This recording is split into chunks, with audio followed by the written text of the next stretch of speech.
Peter Kinch and Don Campbell are here. They're real estate experts, and you specifically, Peter, are a mortgage expert. So, a good time to get a mortgage, not a good time, lock in, don't lock in, what? Well, I'm not sure there's ever a good time to get a mortgage. I mean, probably pay off your mortgage. Ideally, you'd be mortgage free. I didn't say that, did I? Yeah.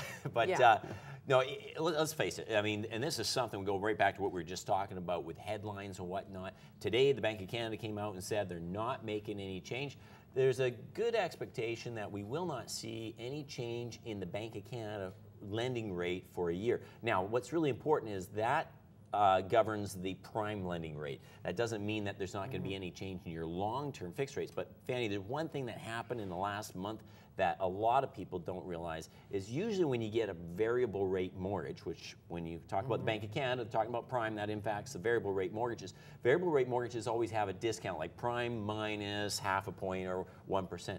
The domino effect of what's happening in Europe has created an impact where there's a lack of liquidity in the market. The lack of liquidity means that bankers are saying, we're not making profits on the variable rates anymore, so they've gotten rid of the discount. So we're now going to move into the same period we saw in 2008. You mean a cycle again? A cycle. How odd is that? There you go. And with this cycle, I think we're going to see a return to what we saw in 2008, where they're going to see prime plus a half a point, maybe even prime plus 1%. And at that point, I'm going to suggest it's no longer a good idea to get a variable rate mortgage. Because if you get a variable rate mortgage at prime plus 1, which some people did in 2008, then you're locked into prime plus 1. Regardless of what happens to prime, it's going to be prime plus 1 for 5 years.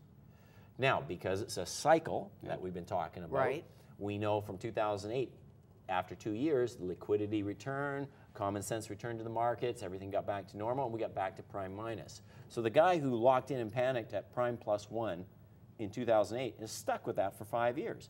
Whereas if he could have taken a 1 or 2 year term at very, very low interest rates, he'd be renewing probably a year ago into prime minus. Okay, so when you do the math, when I do the math right now, I would take a 5-year rate if you're worried about the interest rates because you're still below 4% and it's historically low. Or free money. Or how about this?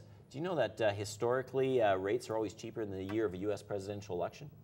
No. Yeah, that's an interesting tidbit. You obviously knew that. Doesn't matter who gets elected, just no, it's they always election year. Yeah, nobody wants to be seen as influencing the election, so they kind of suppress rates. So take a 4-year interest rate now, and it'll renew in a year of a U.S. presidential election. There's one idea, or a 1 or 2 year term and wait for the cycle to return of lower rates on the variable. Okay, that's cycle again. And both of you learn from the past, like some of us. And in the book, it actually goes back to 40s and 50s. We've studied it. We've studied it and analyzed it all the way through, so that we could identify the cycles. I bought my first property was 1986 or something. Oh my goodness! And I still remember. You had a mustache, right? And a perm. And a perm. Thank you for reminding me, Peter. And a perm. Yes. How lovely. No, it wasn't lovely. Do we have the picture? No, we don't have the picture. It would be good. Yeah. I had an afro too. Oh, good. We rocked it. I think we rocked it. When we thought we did. Yeah, absolutely. But once again, it is about learning from the past, learning what the difference between an influencer and a driver is. And if you focus on the drivers, and then you have an action plan, as Pete was saying, and it's going to be 5 years, 10 years, 15, 20 years, however long you want this wealth to be created over. Hate the word rich. It's just all about money. Wealth is about a lifestyle and giving back to society. Freedom, healthy, wealthy, and wise. Yeah. Make a difference, but make that difference based on what you want to get out of it, not what your neighbor wants to get out of it. And that's when you start to get to sleep at night. You get to make the decisions on the interest rates. I will make a different choice on interest rates than Peter will, based on my particular plan on what I'm doing.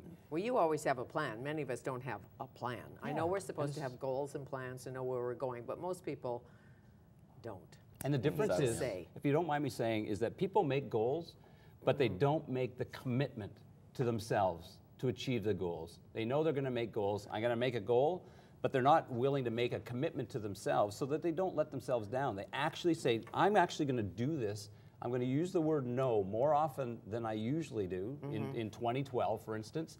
And I'm going to say, that distracts me from this goal. I'm committed to myself. I'm committed to my family. I'm committed to building the wealth.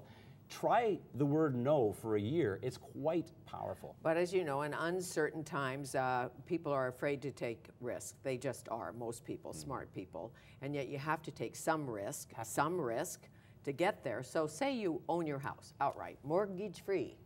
Mortgage-free. And Get a mortgage, right, Pete? the neighbor says again, Yeah. you know, you should get a second mortgage on your house and buy something. Good idea, not such a good idea? Take the mortgage out of the RSP, what to do? Here's my approach to it, and again, talking about the plan, I'd simply ask myself, what results do I want from myself and my family 5, 10, 15 years from now? More money. Okay, well, And that's health. good. But that's good. You know, honestly. Yeah. So everybody should define that. So exactly, what is it that you're looking for? And my opinion is, once you start with the end result in mind, you identify what that end result is, then the goal dictates the action.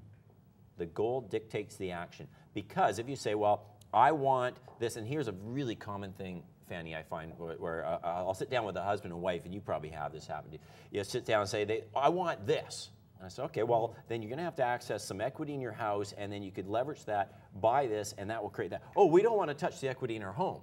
We want money to grow on trees and just fall down from the sky. Well, it So- scares people to touch equity Fair in enough. the home Fair because enough, they but- tell us in this country, whatever you do, first thing you do if you're smart financially is pay your mortgage off. That's true, but what they're saying is you pay the non-deductible portion of your mortgage. In other words, in Canada, when you're paying your mortgage as a homeowner, you can't deduct that cost, the interest rate cost.